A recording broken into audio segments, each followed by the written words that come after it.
अब तो उसका घर बसाने का वक्त आ ही गया। चिंता मत करो जी, भगवान सब ठीक करेगा। हमारी बिटिया बहुत खुश रहेगी अपने ससुराल में। बस हमें मिलकर उसकी शादी की तैयारी करनी है। हाँ, भगवान सब ठीक करेगा। थोड़ी देर बाद वो गहरी सोच में डूब जाता है। उसके सामने पैसों की कमी का ख्याल आता है। रामलाल संकल्पित स्वर में, मैं कल जाकर सेठ जी से कुछ पैसे उधार मांगूंगा। शादी में बहुत खर्चा होता है, बिना पैसे कैसे होगा। हाँ जी, सेठ जी तो आपको सालों से जानते हैं, जरूर मदद करेंगे। अगली सुबह रामलाल खेत का काम जल्दी निपटाकर सेठ जी के घर पहुंचता है। सेठ जी अपनी आलीशान हवेली के बरामदे में बैठे हुए हैं। उनके हाथ में एक चांदी का पानदान है और पास ही नौकर खड़ा है। रामलाल फटे पुराने कपड़ों में उनके सामने हाथ जोड़कर खड़ा हो जाता है। सेठ जी, राम राम। हाँ रामलाल, बोल, इतनी सुबह सुबह कैसे आना हुआ? सेठ जी, आपसे एक मदद मांगने आया हूँ। मेरी बिटिया की शादी तय हो गई है, उसके लिए कुछ पैसे उधार दे दीजिए। कसम खाकर कहता हूँ, खेत में दिन रात मेहनत करके धीरे धीरे लौटा दूंगा। बस थोड़ी मदद कर दीजिए मालिक। रामलाल, तेरी इतनी औकात है कि तू उधार चुका पाएगा? तेरा तो खुद का घर गिरवी रखने लायक भी नहीं है। सेठ जी, आप मेरी हालत जानते हैं। मैं सालों से आपके खेत में काम कर रहा हूँ, कभी काम में कमी नहीं की।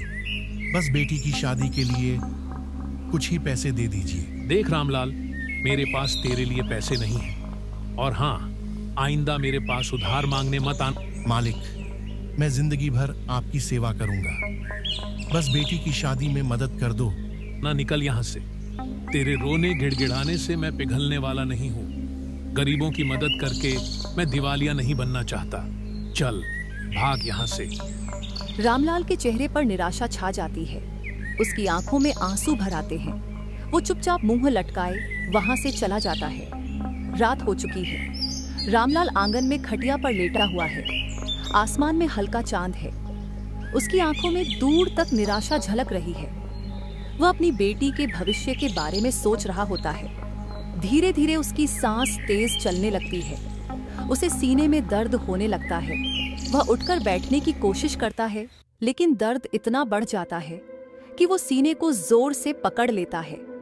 हे भगवान, मेरी बेटी का ख्याल रखना। वो तड़पकर खटिया से गिर जाता है। उसकी आवाज सुनकर सुमित्रा दौड़कर बाहर आती है। रामलाल, उठो जी, क्या हुआ तुम्हें? वो उसे हिलाने की कोशिश करती है, लेकिन उसकी सांसें थम जाती हैं। उसकी आंखें खुली रह जाती हैं, मानो बेटी के सपने को अधूरा छोड़कर चला गया हो। सुमित्रा जोर जोर से रोने लगती है। हवाओं में उसकी चीखें गूंज उठती हैं। गरीबी ने एक पिता का सपना छीन लिया। वो अपनी बेटी के हाथ पीले करने का सपना लिए ही दुनिया को अलविदा कह गया। उसकी आंखों में आखिरी बार बस एक ही ख्वाहिश थी कि उसकी बेटी खुश रहे।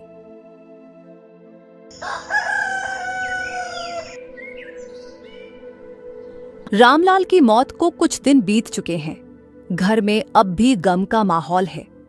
सुमित्रा रोज सुबह उठकर रामलाल की तस्वीर को देखती है और उसकी आंखें भर आती हैं।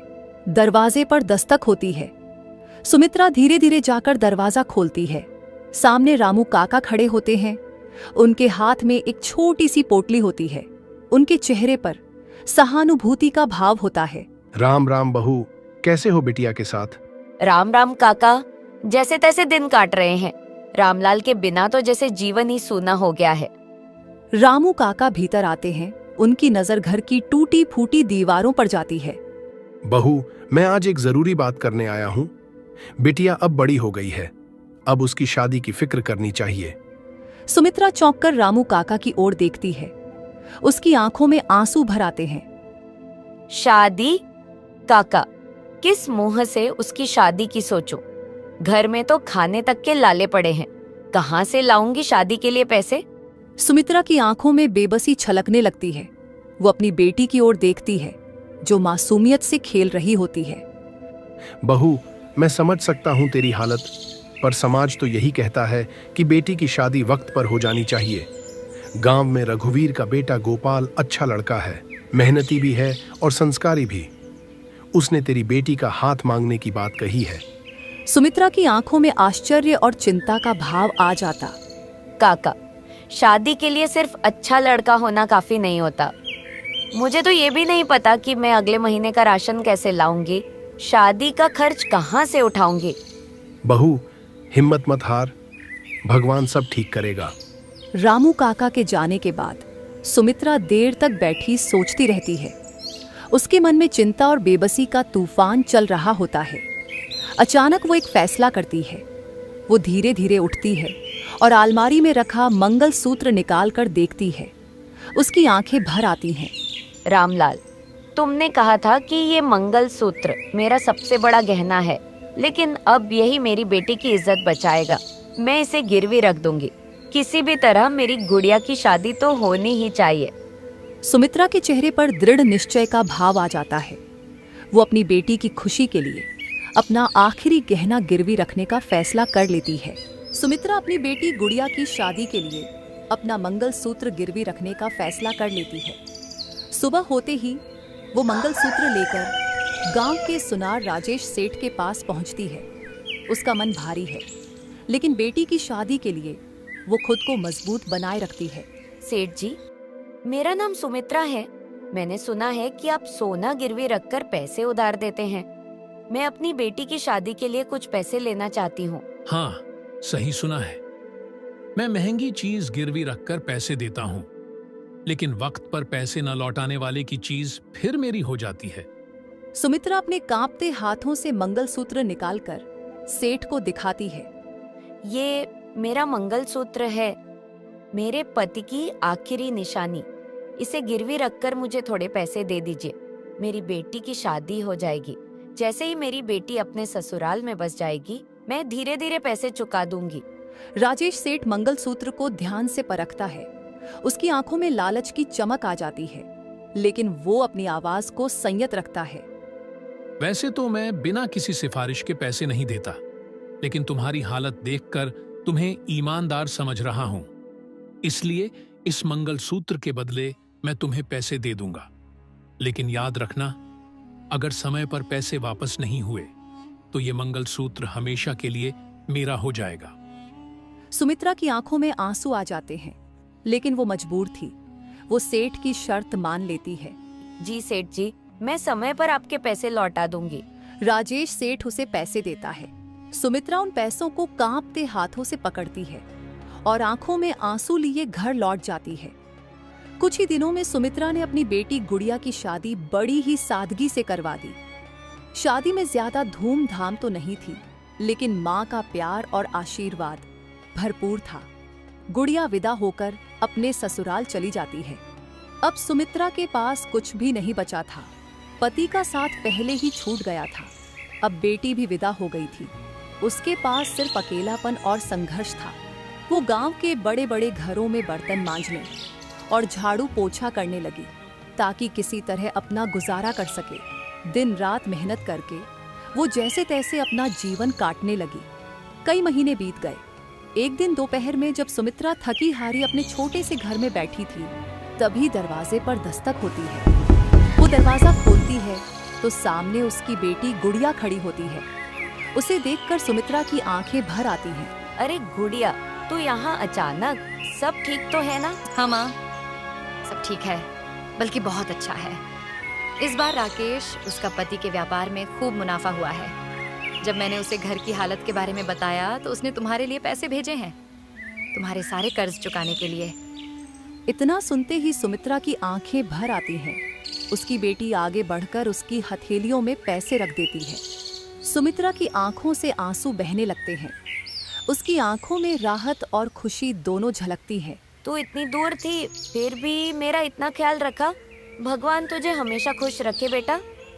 सुमित्रा अपनी बेटी को गले लगा लेती है। उसकी आंखों में खुशी के आंसू होते हैं, क्योंकि अब उसे अपने मंगलसूत्र को वापस पाने की उम्मीद नजर आ रही थी। सुमित्रा अब अपनी बेटी गुड़िया के दिए हुए पैसों से मंगलसूत्र छुड़ाने के लिए फिर से सेठ राजेश के पास जाती है। उसका चेहरा उम्मीद और खुशी से भरा हुआ है। नमस्ते सेठ जी, कैसे हैं आप? सब ठीक चल रहा है ना? हाँ हाँ, ऊपर वाले की दुआ है। तुम्हारे चेहरे की मुस्कान बता रही है कि तुम पैसे वापस करने आई हो। बहुत अच्छी बात है सुमित्रा। तुम रुको, मैं तुम्हारा मंगलसूत्र लेकर आता हूँ। सेठ अंदर जाता है और थोड़ी देर बाद मंगलसूत्र लेकर बाहर आता है। वो मंगलसूत्र सुमित्रा को देता है। सुमित्रा जैसे ही मंगलसूत्र को ध्यान से देखती है, उसके चेहरे पर चिंता की लकीरें खींच जाती हैं। सेठ जी, मुझे लगता है आपसे कोई गलती हो गई है। ये मंगलसूत्र मेरा नहीं है। क्या बकवास कर रही हो सुमित्रा? तुम मुझे बेईमान समझती हो? मैं इतने सालों से व्यापार कर रहा हूँ। क्या तुम्हें लगता है कि मैं लोगों को ठगता हूँ? नहीं सेठ जी, मेरा वो मंगलसूत्र पुश्तैनी था। उस पर मेरे पति का नाम खुदा हुआ था, लेकिन इस पर तो कुछ भी नहीं लिखा है। तुम्हें ये सब पहले बताना चाहिए था। अब मैं क्या करूं? मेरे पास यही मंगलसूत्र है, कोई दूसरा नहीं। अगर तुम्हें यकीन नहीं है तो अपना मंगलसूत्र वापस मत लो। वैसे भी मुझे कोई फर्क नहीं पड़ता। सुमित्रा की आंखों में आंसू आ जाते हैं। वो निराश होकर मंगलसूत्र लेकर घर लौट जाती है। घर पहुंचते ही उसकी बेटी गुड़िया उसे देख लेती है और माँ के हाथ में मंगलसूत्र देख खुशी से दौड़कर आती है। माँ, आपने मंगलसूत्र छुड़ा लिया? दिखाइए, मैं देखूं। गुड़िया मंगलसूत्र को ध्यान से देखती है। उसके चेहरे का रंग बदल जाता है। वो हैरान होकर माँ की ओर देखती है। माँ, ये मंगलसूत्र तो नकली है। क्या? ये नकली कैसे हो सकता है? नहीं, ये तो मेरा ही मंगलसूत्र है। सेठ जी ने मुझे यही दिया है। माँ, मैं जानती हूँ कि असली और नकली में क्या फर्क होता है। ये सोने का मंगलसूत्र नहीं है, बल्कि पीतल का है। सुमित्रा का चेहरा सफेद पड़ जाता है। उसकी आंखों से आंसू बहने लगते हैं। उसे समझ नहीं आता कि वो क्या करे। नहीं, ये नहीं हो सकता। मैंने अपने सुहाग की आखिरी निशानी गिरवी रखी थी और वो दगाबाज सेठ ने मुझे ठग लिया। गुड़िया अपनी माँ को संभालती है और उसे ढांढस बंधाती है। रोइए मत, हम हार नहीं मानेंगे। हम गांव के मुखिया के पास चलेंगे, वो जरूर हमारी मदद करेंगे। सुमित्रा तेजी से मुखिया के घर की ओर चल पड़ती है। उसकी आंखों में अब आंसुओं की जगह गुस्सा और न्याय की उम्मीद थी। सुमित्रा मुखिया के घर पहुंचकर दरवाजा खटखटाती है। मुखिया जी, मैं एक बड़ी परेशानी लेकर आपके पास आई हूँ। बोलो सुमित्रा, क्या परेशानी है तुम्हारी? मैंने मजबूरी में अपने पति का दिया हुआ मंगलसूत्र राजेश सुनार के पास गिरवी रखकर उससे पैसे लिए थे, लेकिन जब मैं अपना मंगलसूत्र वापस लेने गई तो उसने मुझे नकली मंगलसूत्र पकड़ा दिया। मुखिया के चेहरे पर गंभीरता आ जाती है। वह तुरंत राजेश सुनार को बुलाने का आदेश देता है। थोड़ी देर बाद राजेश सुनार वहां पहुंचता है। राजेश, तुमने ये बेईमानी का काम कब से शुरू कर दिया? तुम्हारे पिताजी तो ऐसे नहीं थे। तुम गरीब लोगों की मजबूरी का फायदा उठाते हो। मुखिया जी, आप तो जानते ही हैं, ये हमारा पुश्तैनी काम है। भला मैं किसी को ठग कर अपना नाम खराब क्यों करूंगा? गलत फहमी। जब मैंने मंगलसूत्र गिरवी रखा था तब उस पर मेरे पति का नाम खुदा हुआ था, और तुमने जो मंगलसूत्र लौटाया है उस पर कुछ भी नहीं लिखा है। क्या ये सच है सुमित्रा? तुम्हारे पास इसका कोई और सबूत है? मुखिया जी, जब माँ ने वो मंगलसूत्र मुझे दिखाया तो मैंने उसे ध्यान से देखा। वो असली सोना नहीं बल्कि नकली पीतल का था। राजेश की आंखों में शरारत भरी चमक आ जाती है। वह अपनी सफाई में बोलता है। मुखिया जी, जब मैंने ये मंगलसूत्र गिरवी लिया था तब मैंने उसे जांचा नहीं था। मैंने सुमित्रा को ईमानदार समझकर उसकी बात मान ली थी। मुझे क्या पता था कि ये औरत इतनी बड़ी धोखेबाज निकलेगी। मुखिया जानबूझकर राजेश की तरफदारी करने लगता है। तुम दोनों की बात सुनकर मुझे कुछ समझ नहीं आ रहा है, किसकी बात पर भरोसा करूं और किसकी नहीं। इसलिए तुम दोनों यहां से जा सकते हो, मैं कोई फैसला नहीं ले सकता। ये बात सुनकर राजेश सुनार के चेहरे पर मुस्कान आ जाती है। वह मन ही मन जीत का जश्न मनाता है, जबकि सुमित्रा का दिल टूट जाता है। माँ, मुझे यकीन है कि मुखिया जी भी सुनार के साथ मिले हुए हैं। उन्होंने जानबूझकर उसकी तरफदारी की, तभी तो उन्होंने हमें बिना न्याय दिए भगा दिया। क्या? ये तुम क्या कह रही हो गुड़िया? हाँ माँ, अब हमें गांव में किसी से न्याय नहीं मिलेगा। हम राजा साहब के पास चलते हैं, वो न्याय जरूर करेंगे। सुमित्रा की आंखों में उम्मीद की किरण जाग उठती है। अब सुमित्रा अपनी बेटी गुड़िया के साथ राजा के महल पहुंचती है। दोनों के चेहरे पर न्याय पाने का संकल्प साफ नजर आ रहा था। महल के द्वार पर पहरा दे रहे सिपाही उन्हें रोकते हैं। रुको, तुम दोनों कौन? राजा साहब से मिलने का क्या काम है? हम राजा साहब से न्याय मांगने आए हैं, हमें उनसे मिलने दो, हमारी फरियाद बहुत जरूरी है। सिपाही दोनों की हालत देखकर उन्हें राजा के दरबार में ले जाता है। राजा सिंहासन पर बैठा होता है। सुमित्रा और गुड़िया हाथ जोड़कर उनके सामने खड़ी हो जाती हैं। कहो, क्या परेशानी है तुम्हारी? महाराज, राजेश सुनार ने हमारे साथ धोखा किया है। हमने अपनी जरूरत के लिए उसका सहारा लिया था, लेकिन उसने हमारे साथ बेईमानी की। मेरे पति की मौत के बाद मैंने किसी तरह अपनी बेटी की शादी के लिए मंगलसूत्र गिरवी रखा था, लेकिन जब मैं उसे वापस लेने गई तो उसने मुझे नकली मंगलसूत्र थमा दिया। महाराज, जब मैंने उस मंगलसूत्र को ध्यान से देखा तो वो नकली निकला, और मुझे यकीन है कि गांव का मुखिया भी सुनार के साथ मिला हुआ था, क्योंकि उसने जानबूझकर हमारी बात को अनसुना कर दिया। राजा की आंखों में गुस्सा आ जाता है। सिपाही, तुरंत राजेश सुनार को पकड़कर मेरे दरबार में हाजिर करो, और हाँ, उसके घर की भी तलाशी लो। देखो कि उसने कितने लोगों को लूटा है। सिपाही तुरंत कुछ सैनिकों के साथ राजेश सुनार के घर जाता है। थोड़ी देर बाद सैनिक सुनार को पकड़कर राजा के सामने ले आते हैं। सुनार, सुमित्रा ने तुम पर धोखाधड़ी का आरोप लगाया है, क्या ये सच है? महाराज, ये औरत झूठ बोल रही है। मैं एक ईमानदार सुनार हूँ, मैं कभी किसी को धोखा नहीं देता। बहुत हुआ, अब तुम्हारी असलियत सामने लानी होगी। जाओ, सुनार का संदूक उठा लाओ। अगर ये सच बोल रहा है तो इसकी बेगुनाही साबित हो जाएगी, और अगर झूठ बोल रहा है तो उसकी काली करतूत सबके सामने आ जाएगी क्या? सैनिक तुरंत सुनार का संदूक उठाकर राजा के सामने ले आते हैं। राजा संदूक खोलने का आदेश देता है। सैनिक संदूक खोलते हैं और उसमें से सोने के गहनों का ढेर निकलता है। महाराज, ये तो मुखिया जी की पत्नी का चोरी हुआ हार भी है। राजा की आंखें क्रोध से लाल हो जाती हैं। तुमने कहा था कि तुम चोरी का सामान नहीं खरीदते, फिर ये हार तुम्हारे पास कैसे आया? तुम झूठ बोल रहे थे। सुनार का चेहरा उतर जाता है, उसकी आवाज कांपने लगती है। महाराज, ये देखिए, ये रहा मेरा पुश्तैनी मंगलसूत्र, जिस पर मेरे पति के दादाजी का नाम लिखा हुआ है। राजा संदूक में मिले सभी गहनों की जांच करवाता है। कई गहनों पर लोगों के नाम लिखे होते हैं, जिससे साबित होता है कि सुनार ने कई गरीबों को लूटा था। अब बोल, धोखेबाज, सच सच बता कि तुम ये गोरख धंधा कब से चला रहे हो? सुनार सिर झुकाकर घुटनों के बल गिर जाता है। उसकी आंखों में डर और शर्म होती है।